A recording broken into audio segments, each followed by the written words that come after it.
do a talk, or the multiple me's are going to do a talk on, come on in, find yourself a place, on states of consciousness, and actually their origins, and how there's been quite a lot of misconception by most New Age kind of theory behind subtle energy bodies, and how looking at it from a slightly different angle gives us a much more comprehensive and a much more stable model of subtle energy fields and subtle energy bodies, and where they arise, how they arise, what they really are, and how they affect our states of consciousness. Sound good? Yes. Okay. Now, you might need to hang on to your hats a little bit, because this is quite theoretical stuff. If there's anything that I'm saying that doesn't make sense, then do feel free to come and join us. Do feel free to ask questions as we go along. Thankfully, we haven't got anybody in here immediately after us, so we don't need to vacate the room instantly, which is good. Yeah, there will be quite a bit of technical information going on in here, so if you need to kind of grab me about it, please do. And sorry that the diagrams are not a lot clearer. They're going to be used for illustration purposes only, and all of this material is referenceable online as well, so you can kind of access all of this. Are you coming in, ladies, before I get into it? Sorry? Oh, the 145 one. No. Yeah, sure, that's fine, no problem. Stay as long as you can. Okay, so states are kind of interesting in a lot of ways, but before I start taking you into them, I need to introduce you a little bit to the map that we're going to use. And it helps to describe the territory that we're going to be covering, and it will give you a better idea of how I'm thinking and what I'm doing.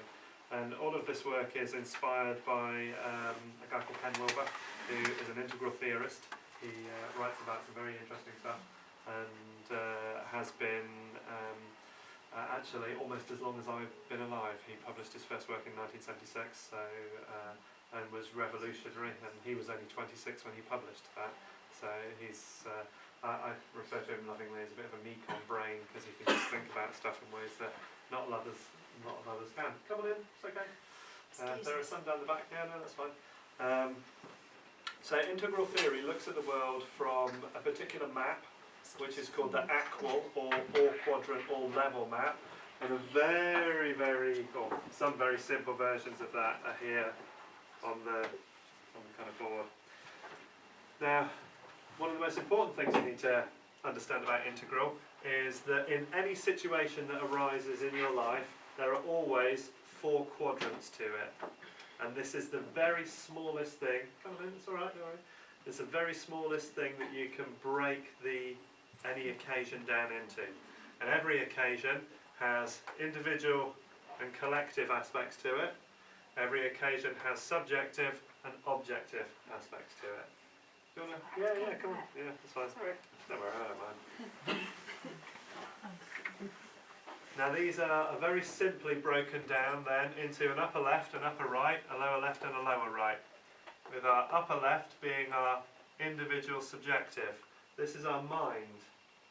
Because I can point to where your brain is, but I can't point to where your mind is. It's a subjective space. It doesn't actually exist in time and space.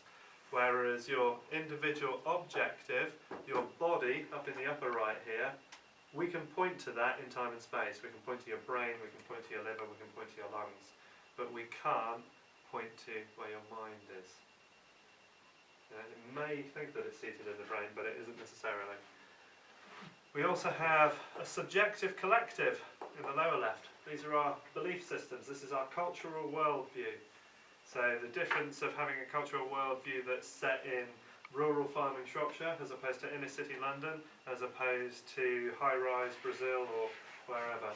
That cultural worldview is actually subjective. So for instance, down here where we've got the objective collective, this is our physical environment, that's this. Because we can point to it in time and space. So this is where our ecosystem exists, this is where stars and planets exist. because they're things that we can point to in time and space.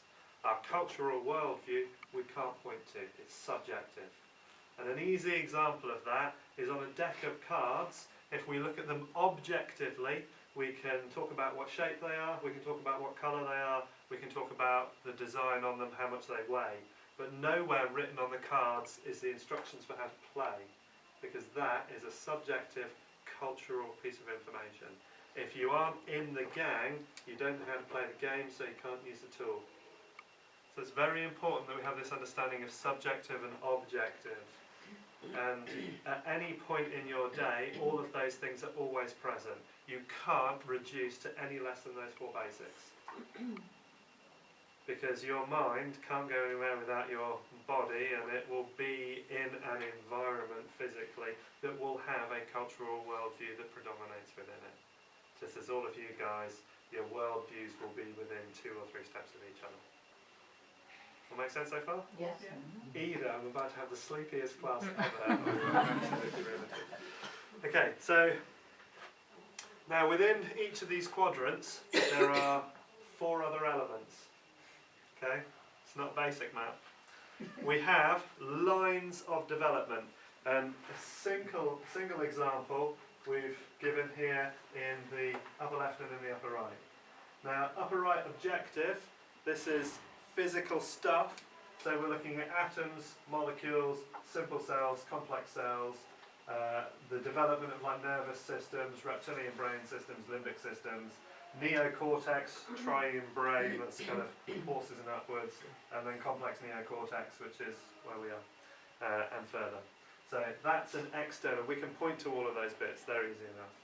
But prehension, irritability, sensation, perception, impulse, emotion, symbols, concepts, rules, formal logic and vision logic, they are subjective things. We can't point to where they exist. But they're quite important in terms of our consciousness and the way that we develop. And this is actually a cognitive line of development, and it's found within Piaget's formal operational rules and levels of development there. So this is just one example.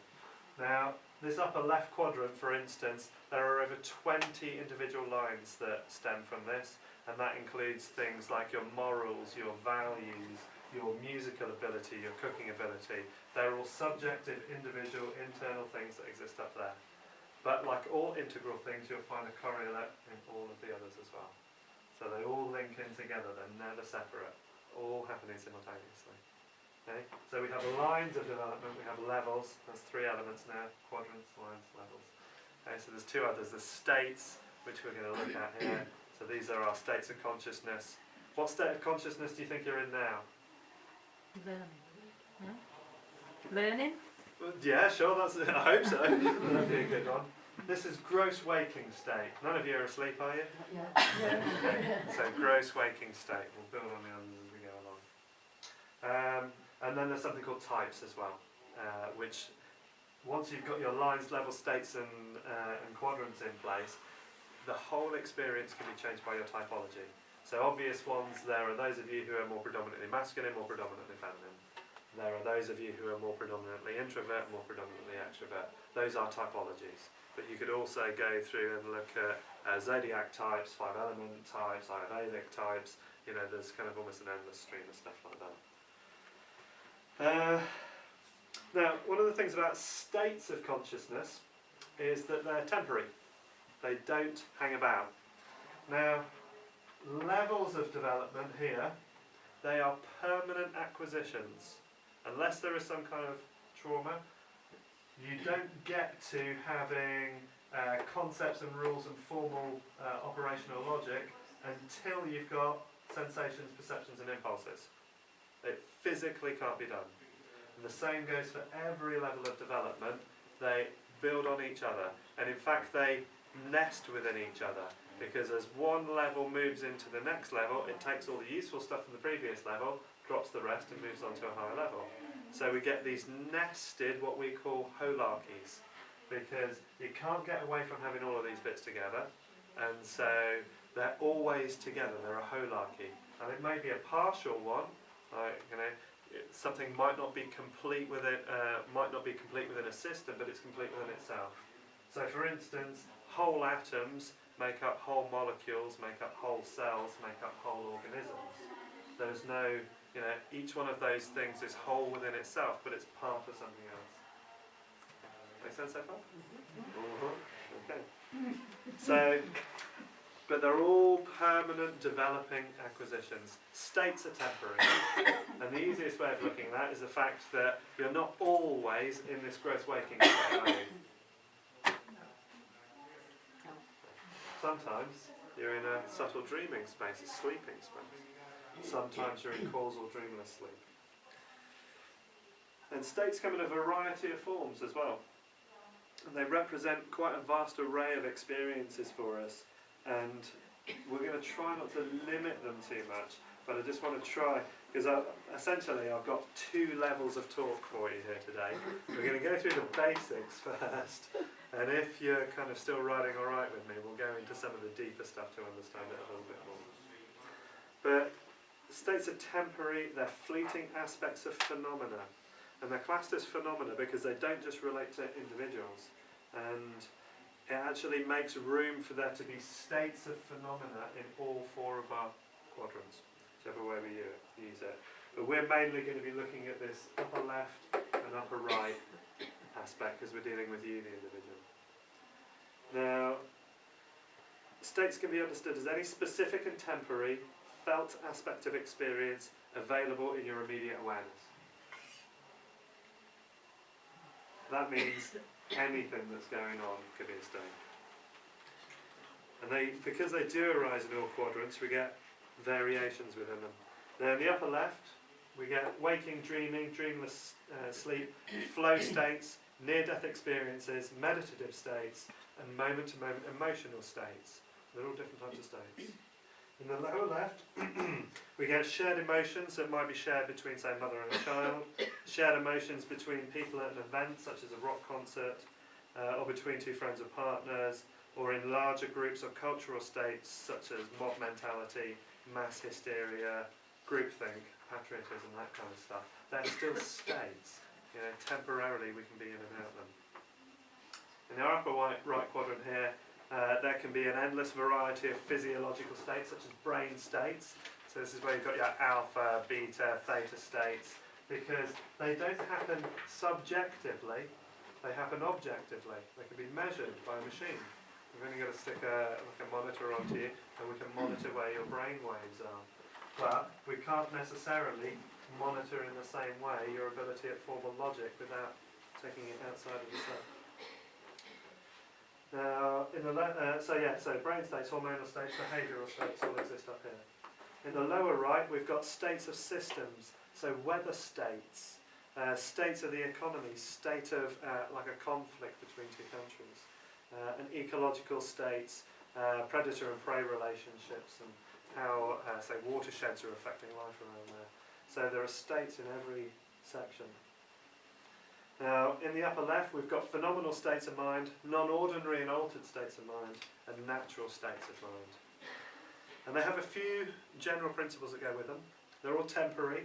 They can last anywhere from a few seconds to a few months. They're typically exclusive and discrete experiences which, unlike levels, include earlier aspects of themselves all the way. Whereas states don't do that. You can hop from one state to a complete another, and it doesn't have to have any of the information of the previous one in it at all. So you can really move around with it. And they're typically distinct realms of experience which preclude experiences in any other state or category from occurring at the same time. So you can't be drunk and sober at the same time. You can't be awake and dreaming at the same time, technically. And states themselves don't actually develop in us. We're either in them or we're not. Now, the phenomenal states, so these are the ones that we see most of, and this includes the entire range of human emotions, which are so prevalent that we might not consider them as states.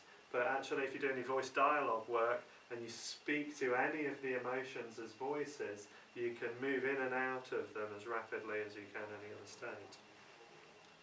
And it also includes our insight and our intuition, but again you can find correlates to it all in all quadrants. Now, our non-ordinary or altered states as well, broad category, they include drug-induced states, and that includes from prescription drugs as well, or profound experiences that we have while making love, or listening to music, or meditating or praying. So these are non-ordinary or altered states because something is helping us to move through them. And they're all non-typical and not common in the same way that emotions are common, and they can, really differ from our everyday waking experience, our normal experience. Now you get a lot of state chasers as well. You get people who like their non-ordinary states and they can seek them out for their pleasurable and their exotic effects. And in fact, a lot of people, when they are going on retreats and workshops and meditations and so on, part of it is that state chasing. Part of it is because it feels different to being in those spaces, so we seek out those spaces where we can enjoy those experiences. But they really don't have to be as exotic as an all-night acid trip. Some of the altered states that we have are not really all that far removed from what we're experiencing generally. And they can be induced in two ways. Endogenous, which is from the inside, or exogenous from the outside. So the exogenous requires some sort of substance to be brought from outside into the body, including drug-induced states within that. And also physical traumas as well can also give us an exogenous stimulation, where we have near-death experiences and so on.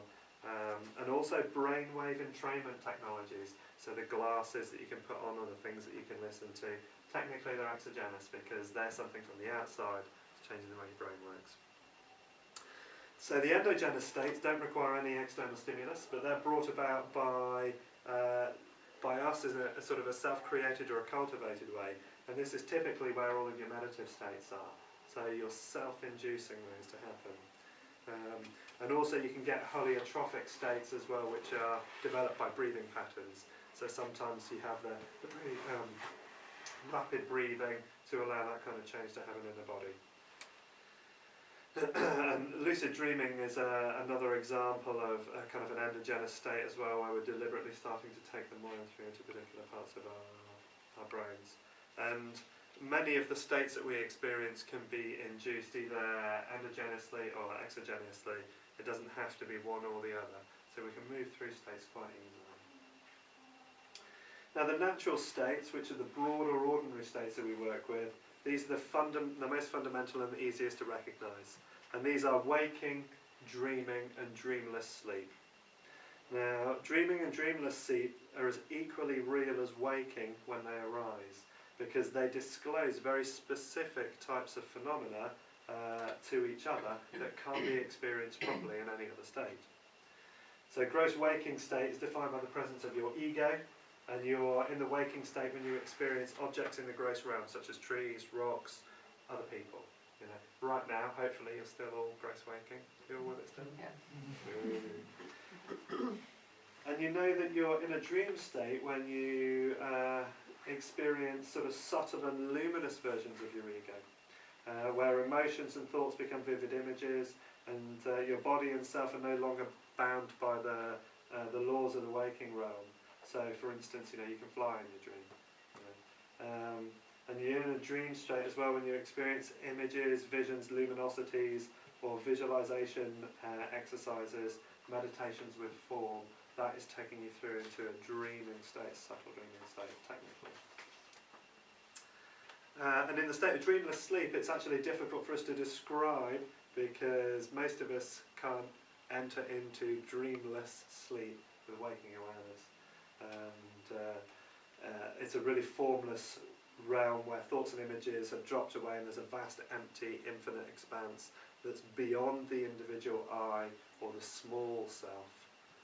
And these natural states of mind have a correlate energetic body in the upper right quadrant as well. And we'll see as we go along that there's a link between these states as we experience them and how our energy bodies are actually connected, because you can't have one without the other. And in fact, the development of all of the subtle energy structures, meridians, the chakras, the subtle energy bodies, was dependent on the development of states of consciousness and vice versa. They're linked into each other. So they haven't already been there. They were something that developed over time. Now, we have these kind of correlates on each side. So for the gross waking, subtle dreaming and causal dreamless, we also have a gross body, subtle body and causal body. So we get three very basic kind of levels out of them. And in a waking state, you have a gross waking body. Gross in a nice way. And in a dream realm, you have a dream or a subtle body, which can, but doesn't have to look like the one that you have in the gross waking. And it can also take on properties and characteristics that are not available to your gross body as well. So, I'm sure most of you have had dreams where you look different or you can do things that are different. And that's where we separate. It's a distinct phenomenon that's arising at that point. And in the dreamless sleep state, we have a causal body. And it's not a body in the gross sense, but it's still an energetic structure that supports our awareness. And it's there supporting that infinite and utterly still causal awareness. Because causal is the kind of the void, the emptiness that we kind of get to in higher states of meditation as well. Okay. And typically we refer to them as gross waking, subtle dreaming, causal dreamless states as well. Now there are all three natural states of consciousness which we can get in touch with at practically any time. So given half a chance, I could probably put most of you to sleep. So we could go into the subtle dreaming, and if we left you there for long enough, most of you would move into dreamless sleep at that point. But we can also get in touch with them at times when we're not sleeping. As soon as you start to visualise or imagine, or if you're doing guided visualisation, you're actually moving into the subtle realm.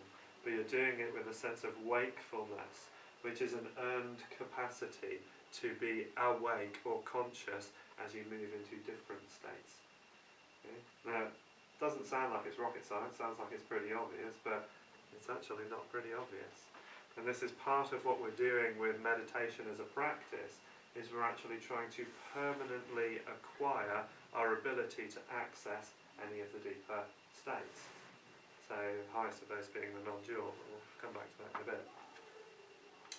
Now, in the first form of wakefulness, it penetrates these states while we sleep as well.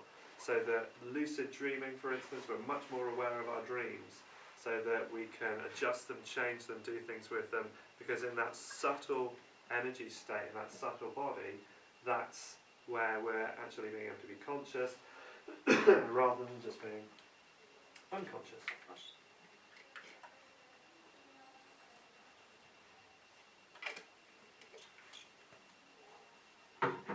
Now, in the second form of wakefulness, we actually train ourselves to be able to access these states beyond the gross with full wakefulness while we're awake. And that isn't any one of the realms of gross waking, subtle dreaming or causal dreamless that we can't access while being fully present and awake. Again, these are the kind of deeper directions of meditation.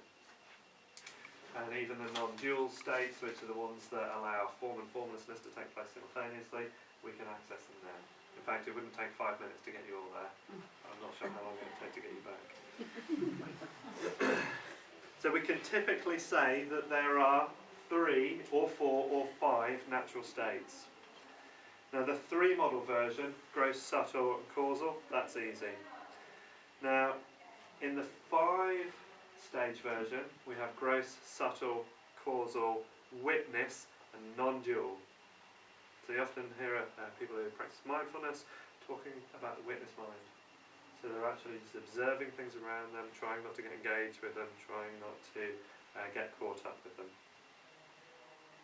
And in the 5th stage beyond that is our non-dual.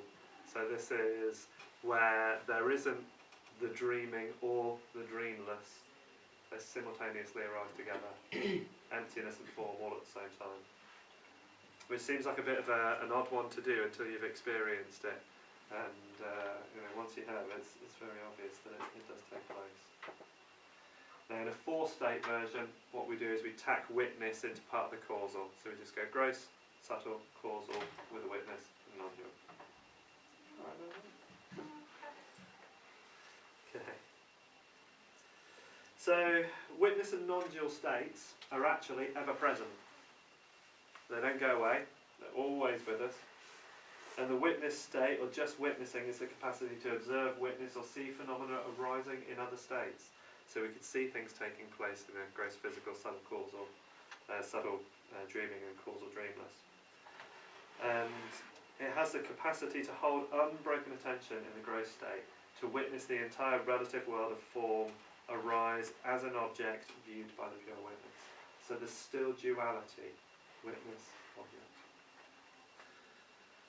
And the pure subject itself is never seen as an object. It's the pure seer. It's the thing that, what's watching the watcher?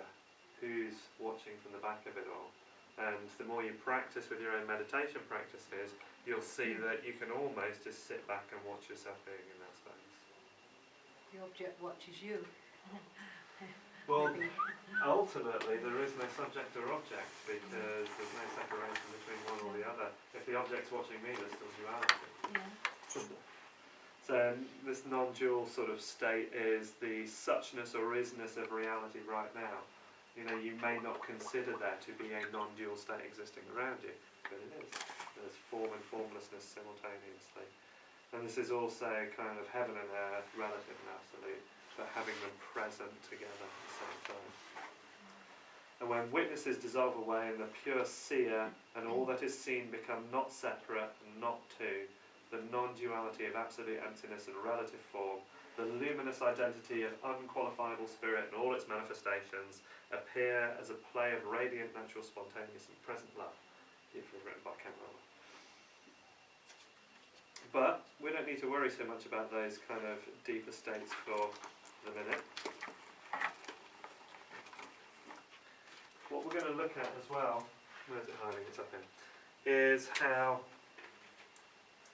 stages of development and states of consciousness are separate from each other in a strange way. Now, in the great chain of being, in the original kind of format, we always thought, there we go, it's down there, that we literally went from matter to energy to mind to spirit. So matter, body, mind, spirit. We always thought that there was this kind of natural progression between the two. But that was kind of a ranking system that didn't actually work until we have a look at it from a slightly more postmodernist view that was developed by Ken Wilber and Alan Combs. Now what you've got here is you've got states of consciousness going across the bottom there. So we've got our gross waking, subtle dreaming, causal dreamless and non-dual. And then we've got stages of consciousness development, cognitive development, that's this stuff here. So moving up from the ability to understand emotions, symbols, concepts, rules, and so on. Now all of the spiritual states are available to you at any level.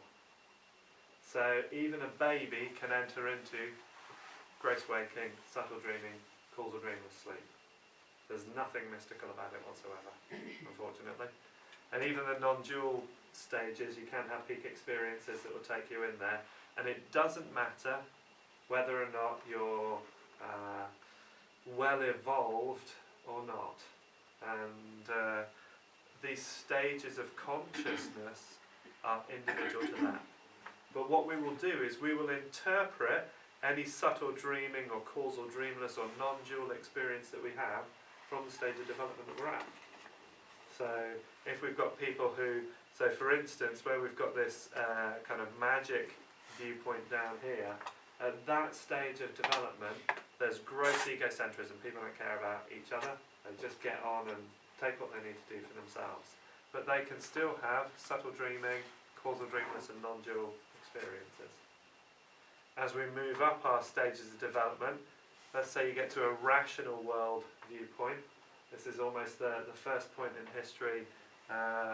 We get through to our Industrial Revolution, where the rational world really starts to take over, and the Renaissance, where we started casting out spirit in a different way, because we couldn't cope with the mythic idea of it anymore. So we went into science and rationale. So any experience that we have in the subtle dreaming, causal dreamless and the non-dual realms will be interpreted on the basis of our rational mind. If we go into postmodernism, if we go into pluralistic viewpoints, this is the first point where we start to think about equality between people. So this is where, in our historical worldview, about 200 years ago as it started out, this is where we started to get women's rights and slaves' rights and workers' rights and all of this kind of thinking. So any gross waking, subtle dreaming, causal dreamless and non-dual experiences we have at that level will be interpreted on the basis of that level. So you can get as enlightened as you like, but it's only worth the level that you're at.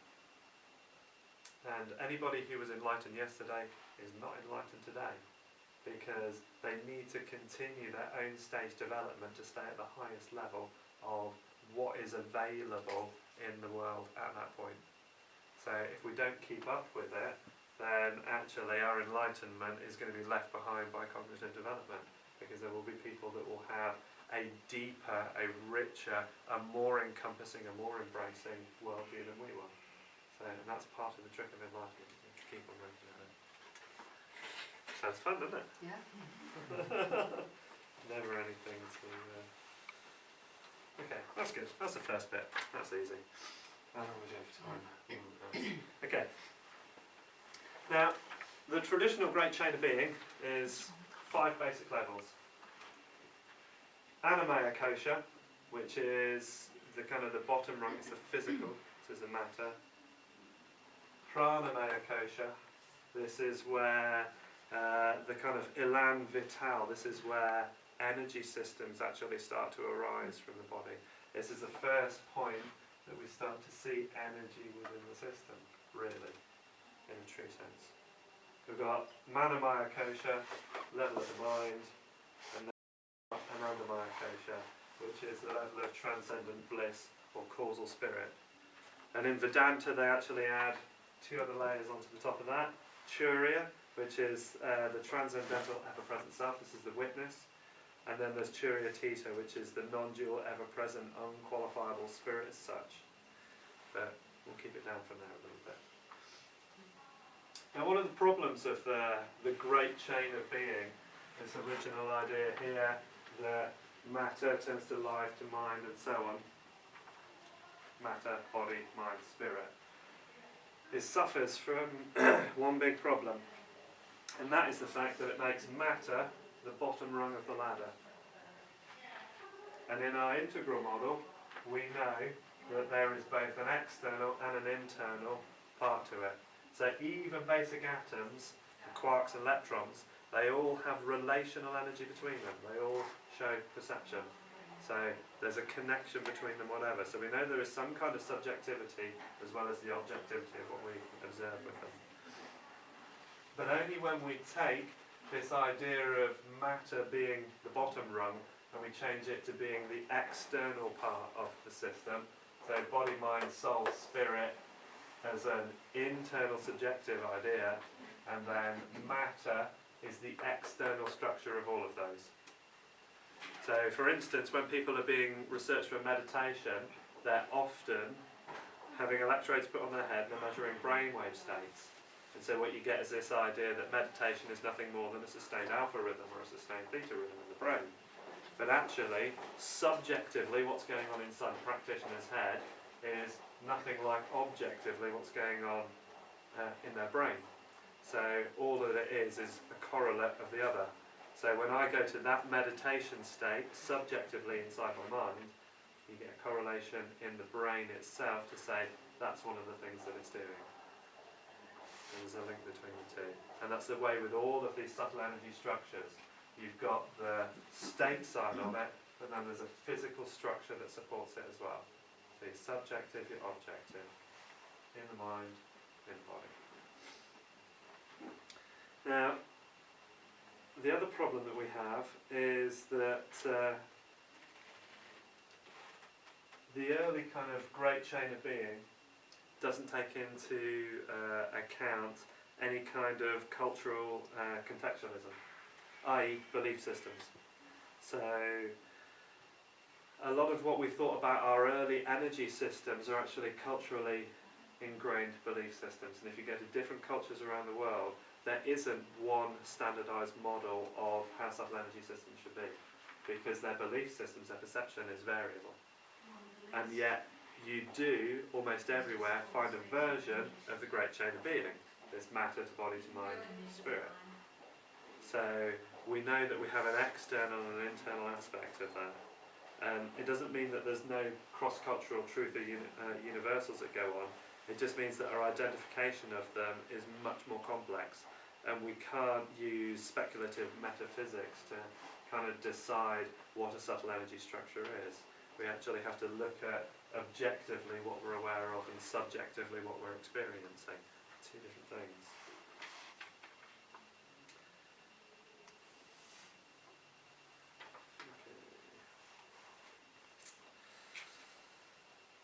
So, one of the things we have to be aware of is that as evolution increases, it gets more complex. Now, the easiest way of looking at that is quarks to protons to atoms to molecules to cells to complex organisms. As life evolves, it becomes more complex. And each of the junior levels is taken up by the senior level. So, we can't actually develop mind until we have body. We can't develop spirit until we have mind. Because these are actually evolutionary growths on our systems. Now, the increasing complexity of form within the physical system also brings an increased consciousness in the subjective side of our minds. And Teilhard de Chardin's law of complexity and consciousness basically says that the more of one you get, the more of the other you get. So the more complex we become as human beings, the more complex our consciousness will become. And also as well, that means the more complex it gets, the more chances there are for it to fall apart and break down. You know, which Wilbur's famous for saying that's why dogs get cancer but atoms don't. Because the more complex the system, the more chances of things going wrong.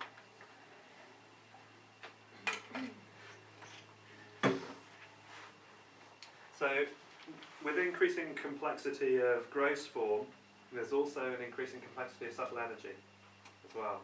So basic subtle fields that would be working, say, for single cells, aren't the same as the ones that would be generated by a creature that can do advanced logic, because there's a change in the frequency. So we get this increasing degree of consciousness, and we also see that they all kind of involve each other, they pull each other through. So there's no one point where you can say that those earlier levels are no longer necessary, and in fact, if you take away any of the earlier levels, again we can use the kind of atoms to molecules to cells idea. If we destroy cells, then organisms will be destroyed as well, but atoms won't be, because they're lower down the chain. So they all envelop each other, build each other, and need each other. See, and as we go along, we find that material bodies such as atoms and molecules and cells are surrounded by energy fields, and they have increasing degrees of complexity in the material form, so that gives us increasing degrees of refinements within the energy as well. So this is where subtle energy becomes more complex as we evolve. And also that the fields are holonic as well. It's great, isn't it? Millions of notes. Okay. You're very quiet as well. Any questions? It's all straightforward. don't you get it yet? Okay. So, but this is why consciousness and energy fields are hierarchical. They're nested hierarchies that transcend and include each other. Can't get rid of them. And the exterior domains are kind of marked physically by these kind of increases in psychic energy and meridians and chakras and so on. So the physical field is then surrounded by the psychic energy field, which surrounds the astral field, and so on. So they all kind of interlink with each other. And Harold Saxton Burr, who did some really interesting work in the 70s and 80s on electromagnetic fields in the body, he basically managed to measure that there were 3 types of field. What he classes as a P field, which is where any gross physical energy is associated with the body. There's a life field that comes from us being slightly more animated, so more complex organisms have a second layer of field. And then there's a T field or a thought field, which is produced by creatures, again, of a certain evolutionary state where they start to have thought at more complex levels. And consciousness is nothing more really than a complexification of form. And as the energy emerges, we get more and more kind of complex fields building over time. Now, all of the energy fields are actually here on the right-hand side. The reason is because they're objective. We can observe them, we can measure them. You know, and that might be anything from an acupuncturist who's doing pulse diagnosis to you, to somebody who's aura reading, to somebody who's dowsing for chakras, to somebody who's in kinesiology. Because they are measurable, we can point to them. That is where that field is, that is where that meridian is, that is where that chakra is. They are objective, physical structures, technically. And they live out here. They don't live in the mind. They're not subjective, are we? We don't just all agree on them. And therefore they exist. So there's never technically any fields on this left-hand side, because that's where the mind, that's where the actual states themselves are existing. And you know, we can actually look at how the gross physical relates into our basic sensory motor levels of being as well.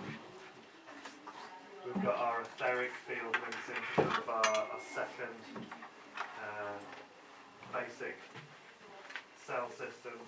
We've got our astral, which starts to relate into the early reptilian and nervous systems. And then we've got our psychic one, or T field, starts to come in when we start to get higher mental capacities. And the causal fields actually come in with our much more developed, our own mental fields. But this idea actually presents quite a problem. Where does quantum vacuum exist in all of this? Does it exist? Who knows? And according to modern quantum and relativity physics, the amount of vacuum density energy contained in a single hydrogen atom is greater than the amounts of energy in all other stored forms known and in stars. So there's a lot. And various facts about quantum reality have long led a particular stream of scientists, Capra, Zukov, Wolf, to equate the quantum vacuum with spirit, to the supermind, to the Tao, Brahman, and so. But that's actually quite a big mistake, because what we actually have is energy at quite a low level. We know that a wave potential is a vast source of energy and gives rise to denser material particles, including and eventually particles such as quarks, electrons, protons. So they come out of the quantum vacuum in some way. So having the idea that spirit is the quantum vacuum actually puts spirit at lower than the level of matter. It doesn't allow it to be something that actually is limitless consciousness itself. So we're actually collapsing it down. And the quantum vacuum exists as prana, as the second layer up in the system. It's beyond the kind of gross matter and into the kind of more subtle side there. And again, that gives rise to the kind of energy coherence. So, in comparison for states of consciousness and the body energies, this is states, and it's body energies.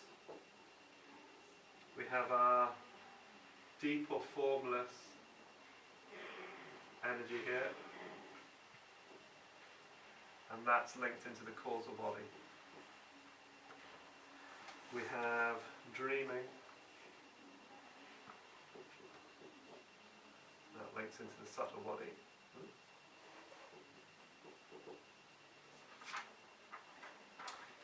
And actually, the subtle body sits through these two levels as well. And then here, in our waking state, we have our gross body.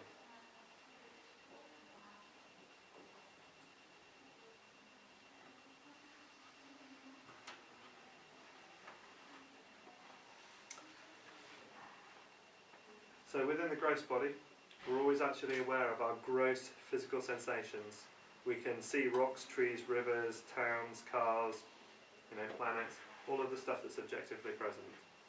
And there are other things that we might not be aware of, that we might be aware of in a waking state, but we can definitely see rocks, then we're definitely in the grace realm. In our subtle realm, this is actually where we become aware of emotions, images, ideas, visions, archetypes. And so these three middle levels, which are different levels of mind essentially as well, they all get to sit within that one subtle energy field there. In fact, from a sketchy point of view,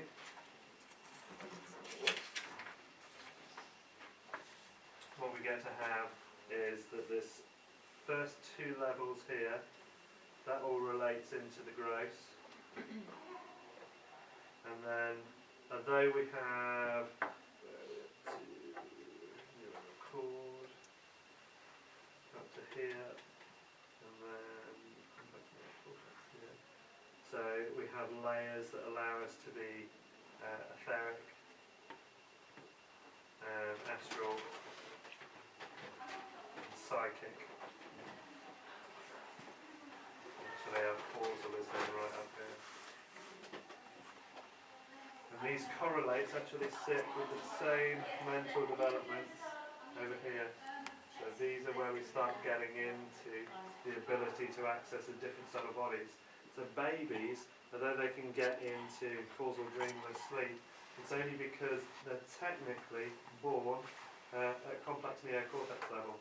So they're already able to access a lot of the subtle energy levels. Any creatures that don't have any of these aspects physically don't generate those fields, because a mind that's generating emotions, such as a reptilian brain, is very different to a mind that's generating complex logic problems, for instance. So there's a difference in the vibration of energy that's moving around in that as well.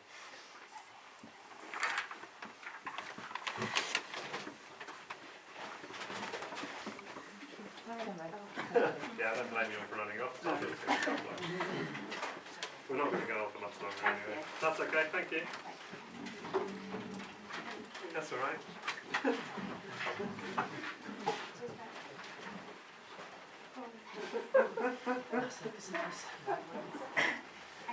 See, and you thought subtle energies was going to be all pretty and straightforward, didn't you? It doesn't work like that, unfortunately. Now, one of the things it does tell us as well is it actually gives us the state at which our chakras, our meridians, our subtle bodies, where they exist. They're not separate things. We have to get beyond a certain level before we can start having, only once we start getting into basic cell organisms can we start to have any kind of energy field that's going to be at an etheric electromagnetic level. Everything else is too simple for. It's only once we get past a certain level of neuronal development that we actually start to have emotions. And even if that's the basic fight-flight emotions, we have to be at a certain level of evolution to get there. We have to get to a certain level of evolution before we start to have complex thought processes, and those are the ones that then lead to our causal kind of dreamless space. But we don't just automatically get all these things. We've had to evolve through time. The subtle energies have had to evolve through time. So, the difference between, say, a horse and a fly in terms of their subtle energies in a human is quite significant, because they've all got different neuronal levels of development. So they don't all have the same as we do. But it's, interesting stuff.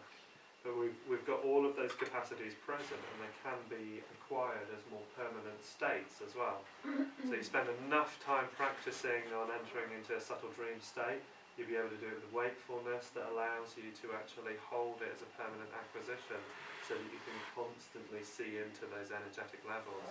And again, people that have developed the ability to read auras and feel energy pathways and so on to a degree are already doing that.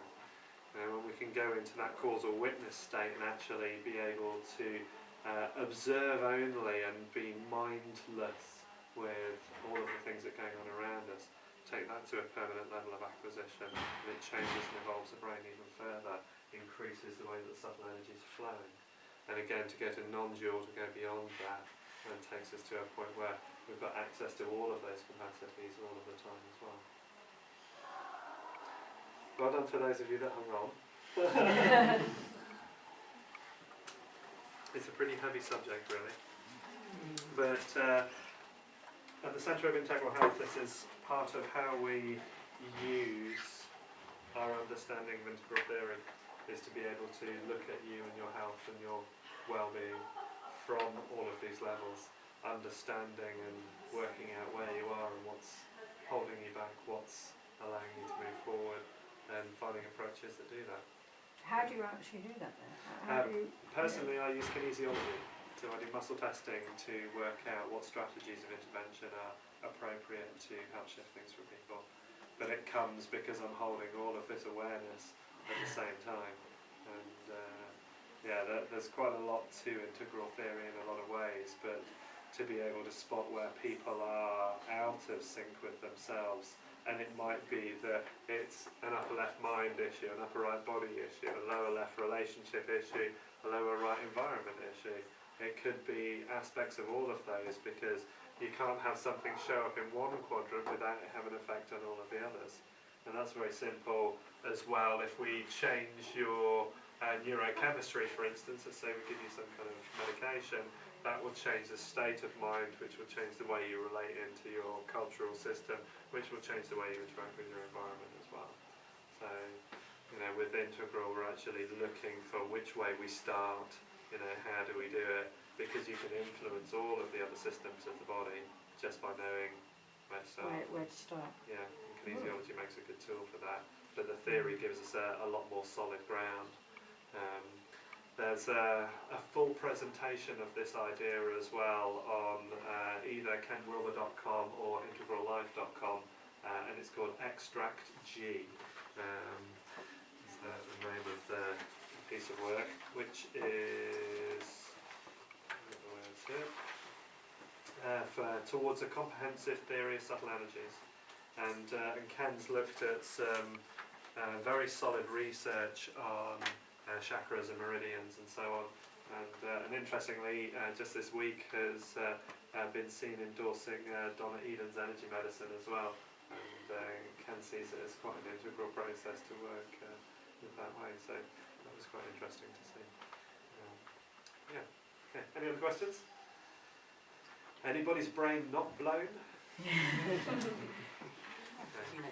It's quite heavy stuff. That's okay. The Centre for Integral Health, in the springtime, we will be running a whole series of introductions to integral. So if you want to understand more about the whole theory, we'll be doing it in slightly better bite-sized chunks as well. Having crammed quite a lot into 45 minutes. I was going to say, very difficult to do actually. Yeah, very much. Cheers. And come see us at the stand. We're doing tasters, we're selling stuff, we're giving out information, we've got a cool film showing. Thank you. Cheers.